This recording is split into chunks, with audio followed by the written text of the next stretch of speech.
Hello दोस्तों, स्वागत है आप सभी लोगों का फिर से आपके अपने चैनल राइजिंग स्टार क्लासेस पर। तो दोस्तों, आप लोगों के पास केवल 2 घंटे का और समय बचा हुआ है और 2 घंटे के बाद आपका पेपर स्टार्ट होने वाला है। ठीक है, तो आपको क्या करना है, इस वीडियो को पूरा देखना है क्योंकि इसमें मैं आप लोगों को बहुत ही ज़्यादा वायरल पेपर दिखाने वाला हूँ। ठीक है, और ये जो पेपर है बहुत ज़्यादा वायरल पेपर है और बहुत ज़्यादा चांस है कि इसमें से बहुत सारे जो क्वेश्चन है वो आप डायरेक्ट आपको आपके पेपर में देखने को मिल जाए। ठीक है, तो वीडियो को पूरा देखिएगा क्योंकि बहुत ज़्यादा इंपॉर्टेंट ये वीडियो होने वाला है। देखिए, 2 घंटे के बाद आपका पेपर स्टार्ट होगा और अगर इस मॉडल पेपर को आप अच्छे से देख करके जाते हैं तो बहुत से क्वेश्चन जो हैं वो आपको पेपर में देखने को मिलेगा, क्योंकि ये देख सकते हैं 2025 के लिए ही ये लागू किया गया है और बहुत ज़्यादा इंपॉर्टेंट पेपर है।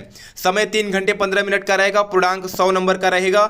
सबसे पहला है खंड क, जिसमें कि 10 नंबर के बहुविकल्पीय प्रश्न पूछे जाएंगे। सबसे पहला क्वेश्चन है कि शिक्षा का उद्देश्य निबंध के लेखक हैं भारतेंदु हरिश्चंद्र, संपूर्णानंद, मोहन राकेश या रामकृष्ण दास। तो शिक्षा का उद्देश्य निबंध के लेखक डॉक्टर संपूर्णानंद हैं, यानी दूसरा ऑप्शन करेक्ट हो जाएगा। दूसरा क्वेश्चन है लल्लू लाल की रचना है। ठीक है, सुख सागर है कि प्रेम सागर है कि परीक्षा गुरु है या रानी केतकी की कहानी है।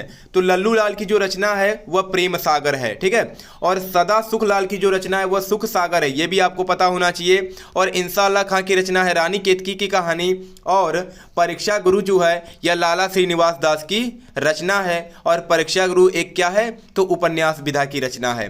पर्दा कहानी के लेखक हैं प्रेमचंद हैं कि जयशंकर प्रसाद हैं कि अमरकांत हैं या यशपाल हैं। तो पर्दा कहानी के लेखक यशपाल हैं। ठीक है, आवारा मसीहा के रचनाकार कौन हैं, तो आवारा मसीहा जो है एक क्या है, तो जीवनी है। ठीक है, आवारा मसीहा जीवनी विधा की रचना है और इसके जो लेखक हैं वह विष्णु प्रभाकर हैं।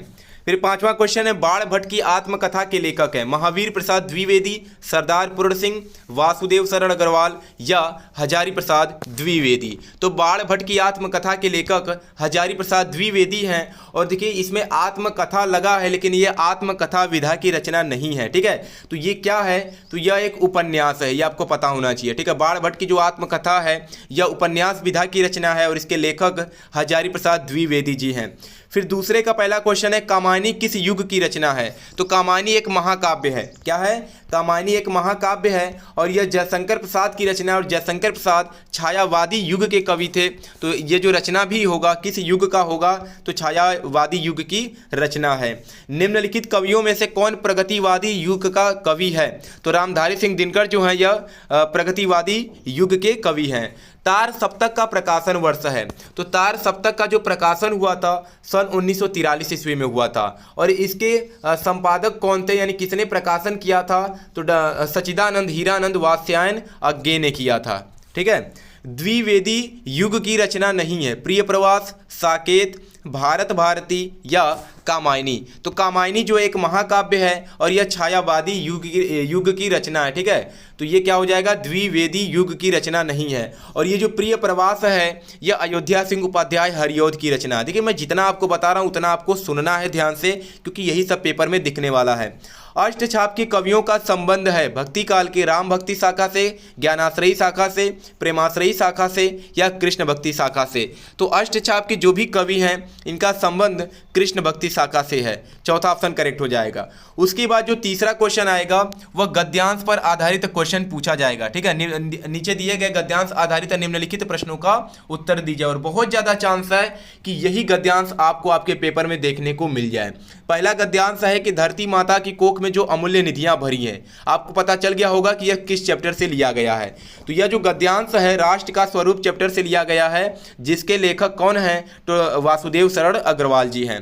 पहला क्वेश्चन है उपर्युक्त गद्यांश का संदर्भ लिखिए। तो संदर्भ कैसे लिखेंगे, प्रस्तुत गद्यांश हमारी पाठ्य पुस्तक हिंदी के राष्ट्र का स्वरूप नामक पाठ से लिया गया है, जिसके लेखक डॉक्टर वासुदेव शरण अग्रवाल जी हैं। दूसरा क्वेश्चन है धरती वसुंधरा क्यों कहलाती है। तो देखिए, यहाँ लिखा गया है कि धरती माता की कोख में अमूल्य निधियां भरी हुई हैं, इसी कारण वह धरती जो है वह क्या कहलाती है, तो वसुंधरा कहलाती है। फिर तीसरा क्वेश्चन है रेखांकित अंश की व्याख्या कीजिए। धरती माता की कोख में जो अमूल्य निधियां भरी हैं जिनके कारण वह वसुंधरा कहलाती हैं, उनसे कौन परिचित न होना चाहेगा। तो रेखांकित अंश की व्याख्या क्या हो जाएगा, धरती माता की कोख में अर्थात पृथ्वी के गर्भ में जो अमूल्य निधियां भरी हैं, यानी जो अमूल्य रत्न भरे हुए हैं, जो रत्न हो गया, मणि हो गया, ये सब भरे हुए हैं, जिनके कारण उनको वसुंधरा कहा जाता है। वसुंधरा का मतलब रत्नों को धारण करने वाला। और इनसे कौन परिचित ना होना चाहेगा, मतलब इनसे कौन परिचित का मतलब कौन इनको जानना नहीं चाहेगा। तो ये हो जाएगा रेखांकित अंश की व्याख्या। देखिए बना करके लिखना है आपको, अपने शब्दों में क्या करना है, 2 लाइन में लिख देना है। पृथ्वी की देह को किसने सजाया है? देखिए इसका भी उत्तर आपको इसी गद्यांश में मिल जाएगा। कहाँ पर है? तो देखिए यहाँ पर दिया हुआ है कि दिन रात बहने वाली नदियों ने पहाड़ों को पीस पीस कर अगणित प्रकार की मिट्टियों से पृथ्वी की देह को सजाया है। भावी आर्थिक अभ्युदय हेतु हमें क्या करना चाहिए? तो हमारे भावी आर्थिक अभ्युदय के लिए इन सब की जांच पड़ताल अत्यंत आवश्यक है। ठीक है, अगर आपको पहला नहीं आता है तो दूसरा कर सकते हैं। दूसरा जो है अशोक का फूल, यानी ये अशोक के फूल चैप्टर से लिया गया है, जिसके लेखक हजारी प्रसाद द्विवेदी जी हैं। तो संदर्भ लिख लेंगे। रेखांकित अंश की व्याख्या करना है। पंडिताई भी एक बोझ है, जितनी ही भारी होती है उतनी ही तेजी से डुबोती है। तो देखिए पंडिताई का मतलब यहाँ पर ज्ञान से लिया गया है। तो इसका व्याख्या हो जाएगा कि जिसके पास जितना ज़्यादा ज्ञान होता है उसके अंदर क्या आ जाता है, घमंड आ जाता है, और घमंड उसे क्या कर देता है, नीचे गिरा देता है। तो यही हो जाएगा कि जिसके पास जितना ज्ञान होगा वो उतना ही नीचे गिरता है। ठीक है, क्योंकि उसके अंदर घमंड आ जाता है, अभिमान आ जाता है, जिसके कारण वह नीचे गिरता जाता है। तो ये हो जाएगा व्याख्या। लेखक क्यों कहता है कि उदास होना बेकार है? लेखक इसलिए कहता है क्योंकि देखिए अशोक का जो फूल है वो आज भी उसी मौज मस्ती में है, और उदास होना इसलिए बेकार है क्योंकि कभी खुशी कभी उदास चलता रहता है। तो हमें उदास नहीं होना चाहिए।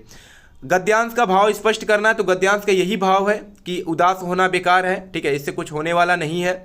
गद्यांश की भाषा शैली की विशेषता लिखिए, तो जो भाषा शैली इसमें खड़ी बोली का प्रयोग किया गया है। फिर चौथा क्वेश्चन है, दिए गए पद्यांश पर आधारित निम्नलिखित प्रश्नों के उत्तर दीजिए। दुर्बलता का ही चिन्ह विशेष शपथ है, पर अबला जन के लिए कौन सा पथ है? तो ये जो पद्यांश है यह कैकेयी का अनुताप नामक चैप्टर से लिया गया है, जिसके कवि जो है वह मैथिली शरण गुप्त हैं। पहला क्वेश्चन है, उपर्युक्त पद्यांश का संदर्भ लिखिए। तो क्या हो जाएगा, प्रस्तुत पद्यांश हमारी पाठ्य पुस्तक हिंदी के कैकेयी का अनुताप नामक पाठ से लिया गया है, जिसके कवि मैथिली शरण गुप्त हैं। ठीक है, तो ये हो जाएगा। रेखांकित अंश की व्याख्या करनी है। दुर्बलता का ही चिन्ह विशेष शपथ है, पर अबला जन के लिए कौन सा पथ है? यानी इसमें बताया गया है कि अबला जन अर्थात इस स्त्री के लिए किसी के कमजोरी के लिए उसको शपथ के अलावा उसके पास और कोई रास्ता नहीं होता। यानी वह शपथ दिला करके ही उसके कमजोरी का मतलब फ़ायदा उठा सकते हैं। ठीक है, तो वही दिखाया कि किसी के कमजोरी के लिए केवल हमारे पास एक सौगंध यानी कि शपथ का ही एक रास्ता है। फिर तीसरा है कि कर के पहाड़ सा मौन रह जाऊं, राई भर भी अनुताप न करने पाऊं, पंक्तियों में कौन सा अलंकार है? तो इसमें उपमा अलंकार है। इसका भाव क्या है? तो वही है, दुर्बलता का चिन्ह विशेष शपथ है, पर अबला जन के लिए कौन सा पथ है? जो अभी मैंने इसका व्याख्या बताया वही लिखना है। भाषा की विशेषता, तो वही भाषा की विशेषता बताना, इसमें कौन से बोली का प्रयोग किया, इसमें कौन से बोली का प्रयोग किया गया है, अलंकार कौन सा है, तो ये सब चीज़ें आपको बताना है इसमें। उसके बाद अगर पहला नहीं आता तो अथवा में एक और दिया गया, लज्जाशीला पथिक महिला जो कहीं दृष्टि आए, होने देना विकृत वसना तो न तू सुंदरी को, थोड़ी सी भी श्रमक हो वह गोद में ले श्रांति खोना, होठों की और कमल मुखी की म्लानताएं मिटाना। पद्यांश का संदर्भ लिखना है, तो यह पवन दूतिका नामक पाठ से लिया गया है, जिसके लेखक अयोध्या सिंह उपाध्याय हरिऔध जी हैं। व्याख्या करना है, तो जो थोड़ी सी भी श्रमिक हो वह गोद ले श्रांति खोना, यानी कवि कहते हैं कि अगर रास्ते में कोई भी थका हुआ दिखे तो उसे गोद में लेकर उसके क्या करना, थकान को मिटाना, और होठों की और कमल मुख की म्लानताएं मिटाना, और उसके होठों के और कमल के समान मुख की उसके मलिनता को क्या करना, मिटा देना। राधा लज्जाशील पथिक महिला के विषय में क्या कहना चाहती है? तो वही जो मैंने अभी व्याख्या बताया वही लिखना है।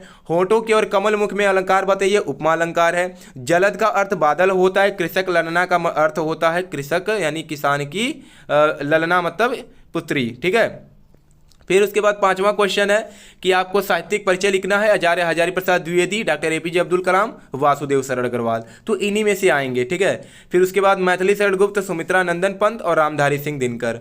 बहादुर अथवा पंचलाइट कहानी के उद्देश्य पर प्रकाश डालना है, तो ध्रुव यात्रा कहानी की कथा वस्तु अर्थात सारांश अपने शब्दों में लिखना है।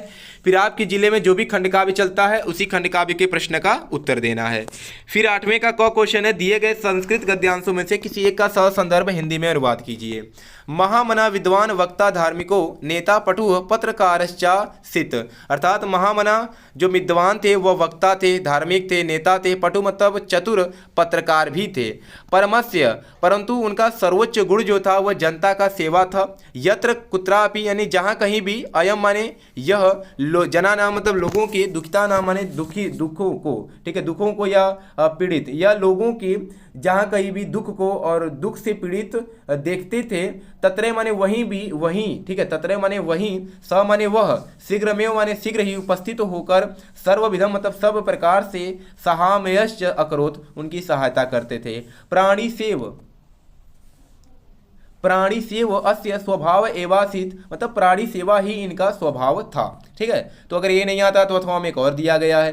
फिर वैसे ही देखिए संस्कृत में श्लोक दिया गया, इसका भी अर्थ लिखना है। तो मैंने देखिए जस्ट इसके पहले अभी वीडियो अपलोड किया है कि कौन कौन से संस्कृत के श्लोक जो है आपके पेपर में आ सकते हैं, तो उस वीडियो को जरूर देखिएगा। फिर इसके बाद यहाँ पर अर्थ का लिखकर वाक्य में प्रयोग करना है, तो ये सब तो कर ही लेंगे। फिर इसके बाद एक क्या दिया गया, गद्यांश दिया गया जो कि अपठित गद्यांश है और इस पर 3 प्रश्न पूछा गया है। तो ये ध्यान से देखिए क्योंकि पेपर में यही सब दिखने वाला है। फिर शब्दों का सही अर्थ चयन करके लिखना है। वसन का अर्थ होता है क्या होता है, वस्त्र होता है, और व्यसन का अर्थ होता है आदत, तो तीसरा ऑप्शन हो जाएगा। अम्बुज का अर्थ होता है कमल हो जाएगा, और अम्बुद का अर्थ होता है बादल। फिर उसके बाद अंबर के 2 अर्थ, तो नभ गगन हो जाएगा, आकाश हो जाएगा। विधि माने प्रकार, नियम। नाग का सर्प, सांप हो जाएगा। जो आंखों के सामने उसको प्रत्यक्ष कहा जाता है, जानने की इच्छा रखने वाला जिज्ञासु। निम्नलिखित में से 2 वाक्यों को शुद्ध करना है। तुम तो कुर्सी पर बैठे हैं, तुम कुर्सी पर बैठे हो। इस सरोवर में अनेकों कमल खिले हैं, इस सरोवर में अनेक कमल खिले हैं। सम्मेलन में कवित्री ने भाग लिया है, तो देखिए यहाँ पर कवित्री जो है वह गलत तरीके से लिखा है, क व इत्री ऐसे लिखा जाता है। ठीक है, याद रखिएगा क्योंकि ये बहुत बार पेपर में आया हुआ है, तो क व इत्री हो जाएगा। कृपया अनुमोदन करने की कृपा करें। ठीक है, तो कृपया 2 बार है, तो अनुमोदन करने की कृपा करें, यही हो जाएगा। फिर देखिए वीर रस अथवा हास्य रस का क्या करना है, स्थायी भाव लिखना है। श्लेष अथवा उत्प्रेक्षा अलंकार का लक्षण लिखना है। दोहा अथवा सोटा छंद का मात्रा सहित लक्षण लिखना है। फिर बैंक में खाता खोलने के लिए बैंक प्रबंधक को पत्र लिखना है, अथवा शहर में फैली संक्रामक बीमारी की तरफ जिलाधिकारी का ध्यान आकर्षित करने के लिए आवेदन पत्र या प्रार्थना पत्र लिखिए। फिर लास्ट में जो क्वेश्चन है वह अपनी भाषा शैली में निबंध लिखना है। देश में बेरोजगारी की समस्या, आतंकवाद की समस्या और समाधान, वृक्षारोपण का महत्व, विद्यार्थी और राजनीति, देश की समृद्धि और विकास में समाचार पत्रों की भूमिका। ठीक है, तो 9 नंबर का क्वेश्चन है। मैंने निबंध भी बताया है कैसे लिखना है, तो वीडियो को देख लीजिएगा। सबसे पहले आपको रूपरेखा लिखना है। रूपरेखा में आप उस टॉपिक के अंतर्गत जो भी हेडिंग्स लिखना चाहते हो उसको लिखना है। फिर हर हेडिंग्स के अंतर्गत 5 से 6 लाइन आपको लिख देना है, तो 2 पेज में केवल आपको निबंध लिखना है। ठीक है, तो ये जो पेपर है बहुत ज़्यादा इंपॉर्टेंट है। इसके हर एक प्रश्नों को अच्छे से देख करके जाइएगा क्योंकि यही आपको क्या होगा, पेपर देखने को मिलेगा वहां पे। तो चलिए मिलते हैं नेक्स्ट वीडियो में एक नए टॉपिक के साथ, तब तक के लिए धन्यवाद।